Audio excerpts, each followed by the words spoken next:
अंतर मन में ज्योति जगा लो, होगा दूर अंधेरा।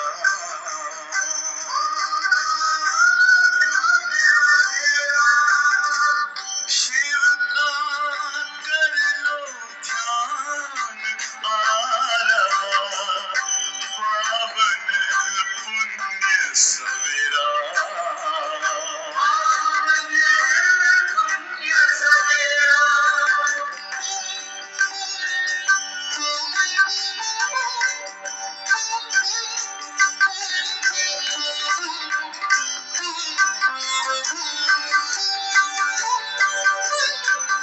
तुम हो कौन, कहाँ से आए, अपने आप को जानो। राजयोग के द्वारा अपना परम पिता पहचानो। इसी राजपथ पर चल कर तुम पालो अपना बसेरा।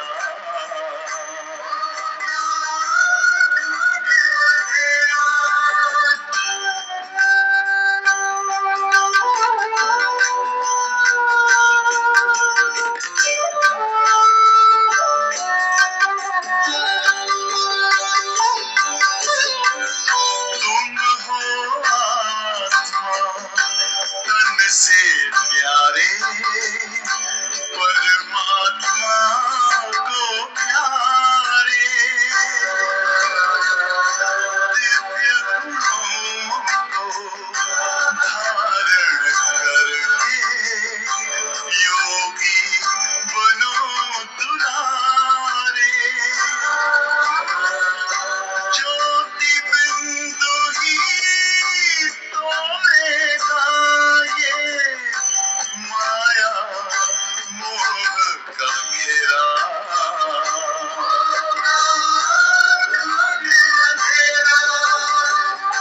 अंतर मन में ज्योति जगा लो, होगा दूर अंधेरा।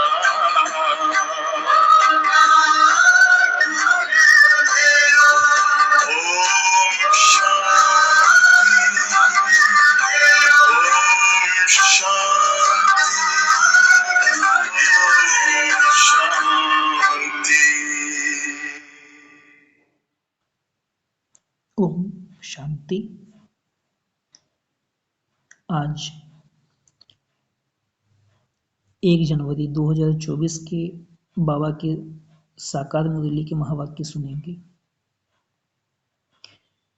मीठे बच्चे, तुम राज ऋषि हो।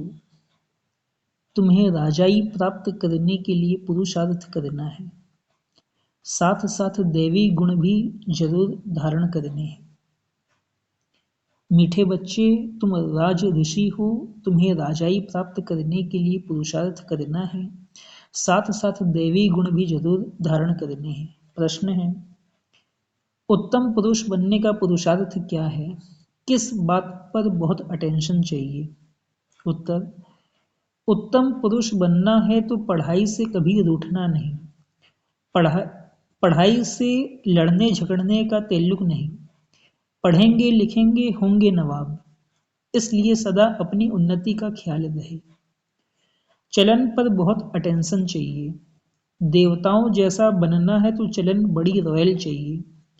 बहुत बहुत मीठा बनना है, मुख से ऐसे बोल निकलें जो सबको मीठे लगे, किसी को दुख ना हो। ओम शांति। मीठे मीठे रूहानी बच्चों प्रति बाप बैठ समझाते हैं और पूछते हैं कि आपकी बुद्धि का ठिकाना कहाँ है। मनुष्यों की बुद्धि तो भटकती है, कभी कहाँ कभी कहाँ। बाप समझाते हैं, तुम्हारी बुद्धि का भटकना बंद, बुद्धि को एक ठिकाने लगाओ, बेहद के बाप को ही याद करो। यह तो रूहानी बच्चे जानते हैं, अब सारी दुनिया तमो प्रधान है। आत्माएं ही सतो प्रधान थी नंबरवार पुरुषार्थ अनुसार। अब तमो प्रधान बनी है, फिर बाप कहते हैं सतो प्रधान बनना है। इसलिए अपनी बुद्धि को बाप के साथ लगाओ। अब वापस जाना है और कोई को भी पता नहीं कि हमको वापस घर जाना है। और कोई भी नहीं होगा जिसको डायरेक्शन मिलते हों कि बच्चे मुझ बाप को याद करो। कितनी सहज बात समझाते हैं। सिर्फ बाप को याद करो तो तुम्हारे विकर्म विनाश हो जाएंगे और कोई ऐसे समझा ना सके, बाप ही समझाते हैं। जिसमें प्रवेश किया वह भी सुनते हैं। पतित से पावन बनने की और उस पर चलने की सबसे अच्छी मत बाप देते हैं। बाबा कहते हैं बच्चे तुम ही सतो प्रधान थे, अब फिर बनना है। तुम ही आदि सनातन देवी देवता धर्म के थे, फिर 84 जन्म भोग कौड़ी मिसल बन पड़े हो। तुम हीरे मिसल थे, अब फिर बनना है। बाबा बहुत सिंपल बात सुनाते हैं कि अपने को आत्मा समझो। सारे ज्ञान का सार ही यही है और सारी जो मेहनत है वो भी इसी में है। बाबा को याद करने में कोई मेहनत नहीं है। बाबा ने कहा देही अभिमानी बनने के लिए, बाबा ने कहा आत्मिक स्थिति के लिए, अशरीरी भव, विदेही भव। पूरी मुरली का सार ही है आत्मिक स्थिति। अपने आप में आ जाओ। आत्मा अपने आप में आ गई, खुद का ठिकाना मिल गया, खुद की पहचान मिल गई, तो फिर आत्मा को सिवाय बाप की आत्मा की कोई और है नहीं। तो सारा जो पुरुषार्थ है, सारी मेहनत है, वो आत्मिक स्थिति में आने की है। आत्माओं को ही वापस जाना है, शरीर तो नहीं जाएगा। बाप के पास खुशी से जाना है। बाप जो श्रीमत देते हैं उससे ही तुम श्रेष्ठ बनेंगे। पवित्र आत्माएं मूल वतन में जाकर फिर आएंगी तो नया शरीर लेंगी, यह तो निश्चय है ना। तो फिर वही तात लगी रहे। दैवी गुण भी धारण करने हैं तो बहुत फायदा होगा। स्टूडेंट जो अच्छी पढ़ाई पढ़ते हैं वही ऊंच पद पाते हैं। यह भी पढ़ाई है। तुम कल्प कल्प ऐसे ही पढ़ते हो, बाप भी कल्प कल्प ऐसे ही पढ़ाते हैं।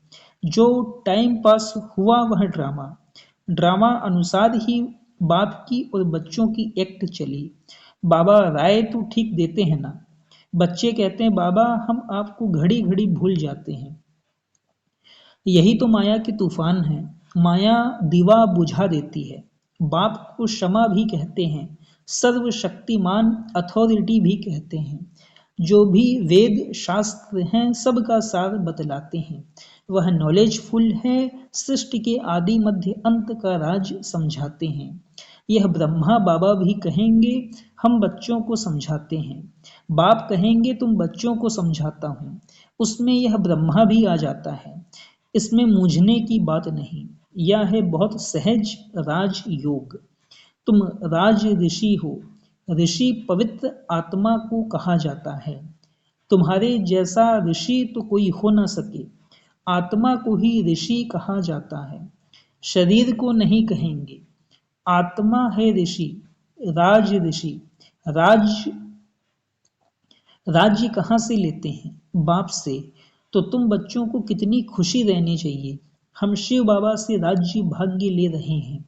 बाप ने स्मृति दिलाई है तुम विश्व के मालिक थे, फिर पुनर्जन्म लेते लेते नीचे उतरते आए हो। देवताओं के चित्र भी हैं। मनुष्य समझते हैं यह ज्योति ज्योत समा गए। अब बाप ने समझाया है एक भी मनुष्य ज्योति ज्योत नहीं समाता। कोई भी मुक्ति जीवन मुक्ति पा नहीं सकते। तो सारा दिन अंदर में बच्चों के विचार चलने चाहिए। जितना याद में रहेंगे उतना खुशी होगी।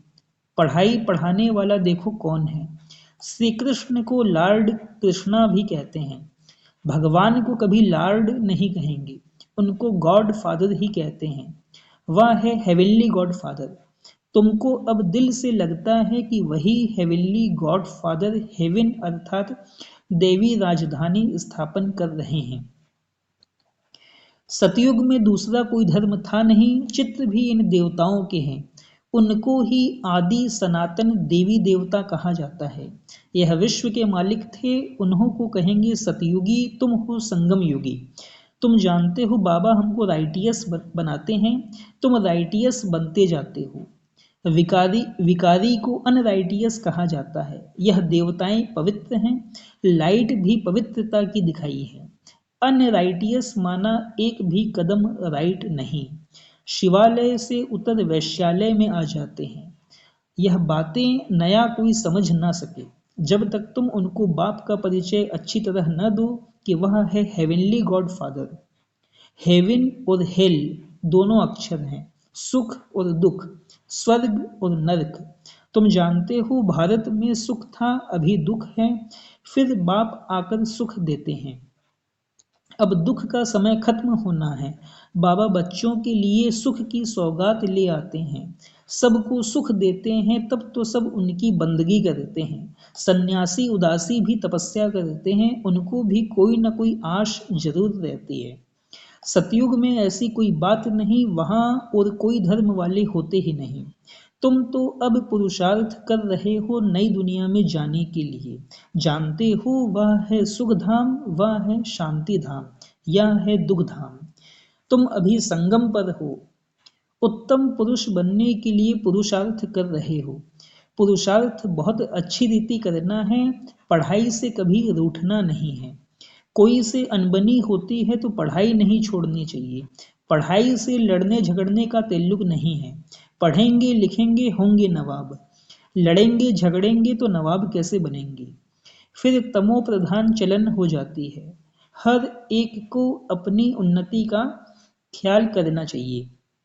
बाप कहते हैं, हे आत्माएं, बाप को याद करो तो विकर्म विनाश होंगे और दैवी गुण भी धारण होंगे।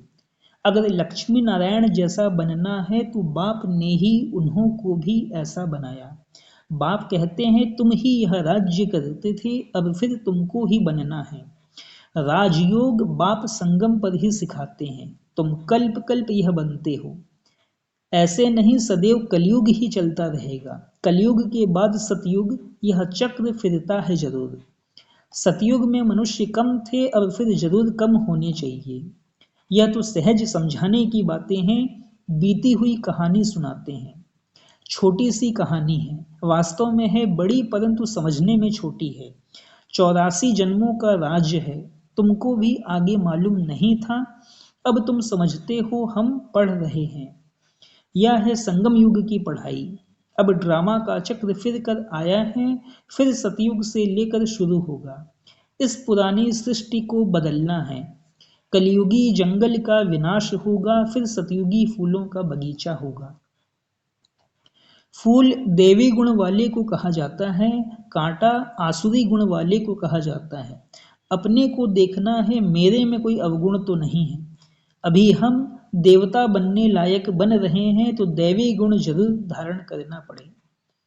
बाप टीचर सतगुरु बनकर आते हैं तो कैरेक्टर जरूर सुधारना पड़े। मनुष्य कहते हैं सबके कैरेक्टर खराब हैं, लेकिन अच्छा कैरेक्टर किसको कहा जाता यह भी नहीं जानते। तुम समझा सकते हो, इन देवताओं के कैरेक्टर अच्छे थे ना, यह कभी किसको दुख नहीं देते थे। कोई की चलन अच्छी होती है तो कहते हैं यह तो जैसे देवी है, इनके बोल कितने मीठे हैं। बाप कहते हैं तुमको देवता बनाता हूं तो तुमको बहुत मीठा बनना पड़े, देवी गुण धारण करने हैं। जो जैसा है वैसा ही बनाएंगे। तुम सबको टीचर बनना है, टीचर के बच्चे टीचर। तुम पांडव सेना होना, पंडों का काम है सबको रास्ता बताना। देवी गुण धारण करने हैं, गृहस्थ व्यवहार में भी रहना है। घर में भी सर्विस कर सकते हो, जो आएंगे टीच करते रहेंगे। ऐसे बहुत हैं जो अपने पास गीता पाठशाला खोल बहुतों की सर्विस करते रहते हैं। ऐसे नहीं कि यहाँ आकर बैठना है। कन्याओं के लिए तो बहुत सहज है, मास दो चक्र लगाया फिर गए घर। घर का संन्यास तो नहीं करना है। तुमको घर से बुलावा आता है तो जाते हो, तुमको मना नहीं है। इसमें कोई घाटे की बात नहीं है, और भी उमंग आएगा। हम भी अभी होशियार हुए हैं, घर वालों को भी आप समान बनाकर साथ ले जाएंगे। ऐसे बहुत हैं जो घर में रहकर भी सर्विस करते हैं तो होशियार हो जाते हैं। बाप मुख्य बात समझाते हैं कि अपने को आत्मा समझो और मुझ बाप को याद करो। अपनी उन्नति करनी है। घर में रहने वालों की यहाँ रहने वालों से भी अच्छी उन्नति हो सकती है। घर में रहने वालों की यहाँ रहने वालों से भी अच्छी उन्नति हो सकती है। तुमको कभी मना नहीं की जाती है कि घर में नहीं जाओ। उन्हों का भी कल्याण करना है। जिनको कल्याण करने की आदत पड़ जाती है वह रह नहीं सकते। ज्ञान और योग पूरा है तो कोई भी बेइज्जती नहीं कर सकते। योग नहीं है तो माया भी थप्पड़ लगाती है। तो घर गृहस्थ में रह कमल फूल समान पवित्र जरूर बनना है। बाबा तो फ्रीडम देते हैं, भल घर में भी रहो। सब यहाँ आकर कैसे रहेंगे? जितने आते हैं उन्हों के लिए उतने मकान आदि बनाने पड़ते हैं। कल्प पहले जो कुछ हुआ है वह रिपीट होता रहेगा। बच्चे भी वृद्धि को पाते रहेंगे। ड्रामा बिगड़ कुछ होने का नहीं है। यह जो लड़ाइयाँ आदि लगती हैं, इतने मनुष्य आदि मरते हैं, यह सब ड्रामा में नूंद है। जो पास्ट हुआ वह फिर रिपीट होगा। जो कल्प कल्प समझाया है वही अब भी समझाऊंगा। मनुष्य भल क्या भी विचार करे, मैं तो वही पार्ट बजाऊंगा जो मेरा नूंधा हुआ है। ड्रामा में कम जास्ती हो नहीं सकता। जो कल्प पहले पढ़े थे वही पढ़ेंगे। हरेक की चलन से साक्षात्कार भी होता रहता है। यह क्या पढ़ते हैं, क्या पद पाएंगे? अच्छी सर्विस करते हैं, समझो अचानक एक्सीडेंट हो जाता है तो जाकर अच्छे कुल में जन्म लेंगे, बहुत सुखी रहेंगे। बाबा ने कहा कि अच्छी सर्विस करते हैं, समझो अचानक एक्सीडेंट हो जाता है, अचानक शरीर छोड़ देते हैं तो जाकर अच्छे कुल में जन्म लेंगे। क्योंकि यहाँ के ब्राह्मण कुल के संस्कार लिए हैं, बाबा की पालना ली है, वो ज्ञान योग धारणाएं सेवाएं सभी आत्मा में संस्कार रूप में इमर्ज हैं। तो जाके फिर बाबा की ही सेवा करेंगे अगले जन्म में, बहुत सुखी रहेंगे। जितना सुख बहुतों को दिया है उतना उनको भी मिलेगा। यह कमाई कभी जाती नहीं है। सतयुग में तो जहां जीत वहां जन्म होगा। सतयुग में तो जहां जीत वहां जन्म होगा। बहुतों को सुख दिया होगा तो golden spoon in the mouth मिलेगा। उससे कम तो सिल्वर, उससे कम तो पीतल का मिलेगा। समझ में तो आता है ना कितना हमारा योग है। राजा रानी प्रजा सब बनने वाले हैं। अच्छी रीति नहीं पढ़ेंगे, दैवी गुण धारण नहीं करेंगे तो पद कम हो जाएगा। अच्छे व बुरे कर्म जरूर सामने आते हैं। आत्मा को मालूम है हम कहाँ तक सर्विस कर रहे हैं। अगर अब शरीर छूट जाए तो क्या पद पाएंगे? अभी तुम पढ़कर सुधर रहे हो, कोई तो बिगड़ते भी हैं तो कहेंगे इनकी तकदीर में नहीं है। बाबा तो कितना ऊंच बनाते हैं। साईं के घर से कोई खाली न जाए। अभी साईं तुम्हारे सन्मुख है। कोई को तुम दो अक्षर भी सुनाओ वह भी प्रजा में आएंगे जरूर।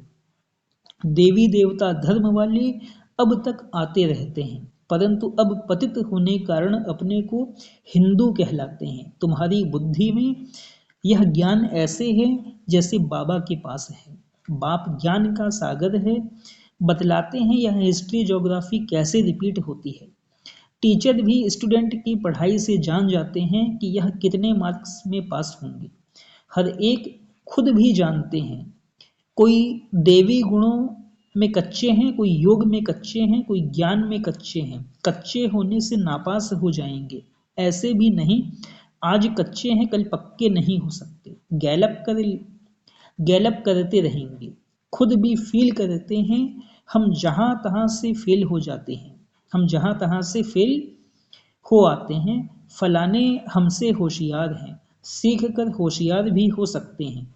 अगर देह भान होगा तो फिर क्या सीख सकेंगे। मैं आत्मा हूँ यह तो एकदम पक्का कर दो। बाप ने स्मृति दिलाई है। बाप कहते हैं मुझे याद करो तो विकर्म विनाश होंगे, फिर दैवी गुण धारण होंगे। अपनी नब्ज देखनी है कि मैं कहाँ तक लायक बना हूँ। तुम अभी सृष्टि के आदि मध्य अंत का ज्ञान ले रहे हो। यह राजयोग की नॉलेज सिवाय बाप के कोई सिखला ना सके। बच्चे सीखते जाते हैं, बच्चे पूछते हैं हमारे कुल के ब्राह्मण कितने हैं, यह पूरा पता कैसे पड़े। आते जाते रहते हैं, अभी नए नए भी निकलते रहते हैं। अच्छा, मीठे मीठे सिकिलधे बच्चों प्रति माता पिता बाप दादा का याद प्यार और गुड मॉर्निंग। रूहानी बाप की रूहानी बच्चों को नमस्ते। रूहानी हम बच्चों की रूहानी माता पिता बाप दादा को भी पदम गुणा पदम गुणा पदम की भी पदम गुणा याद प्यार गुड मॉर्निंग और नमस्ते नमस्ते नमस्ते। धारणा के लिए मुख्य साथ पहली पॉइंट है अपना दैवी कैरेक्टर बनाना है। दैवी गुण धारण कर अपना और सर्व का कल्याण करना है, सबको सुख देना है। अपना देवी कैरेक्टर बनाना है, देवी गुण धारण कर अपना और सर्व का कल्याण करना है, सबको सुख देना है। दूसरी पॉइंट है सतो प्रधान बनने के लिए बुद्धि एक बाप से लगानी है, बुद्धि को भटकाना नहीं है। बाप समान टीचर बन सबको सही रास्ता बताना है। वरदान चलते फिरते अपने द्वारा अष्ट शक्तियों की किरणों का अनुभव कराने वाले फरिश्ता रूप भव। चलते फिरते अपने द्वारा अष्ट शक्तियों की किरणों का अनुभव कराने वाले फरिश्ता रूप भव। जो बहुत कीमती मूल्यवान बेदाग डायमंड होता है, उसे लाइट के आगे रखो तो भिन्न भिन्न रंग दिखाई देते हैं। ऐसे जब आप फरिश्ता रूप बनेंगे तो आप द्वारा चलते फिरते अष्ट शक्तियों के किरणों की अनुभूति होगी। कोई को आपसे सहन शक्ति की फीलिंग आएगी, कोई को निर्णय करने की शक्ति की फीलिंग आएगी, कोई से क्या शक्तियों की फीलिंग आएगी। स्लोगन है प्रत्यक्ष प्रमाण वह है जिसका हर कर्म सर्व को प्रेरणा देने वाला है। प्रत्यक्ष प्रमाण वह है जिसका हर कर्म सर्व को प्रेरणा देने वाला है।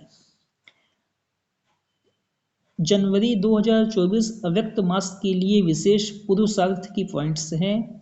इस जनवरी मास में विशेष साइलेंस की अनुभूति करने तथा ब्रह्मा बाप समान डबल लाइट फरिश्ता बनने के लिए पुरुषार्थ की पॉइंट्स मुरली के नीचे लिख रहे हैं। यही पॉइंट्स जनवरी मास के पत्र पुष्प में भी रहेंगी।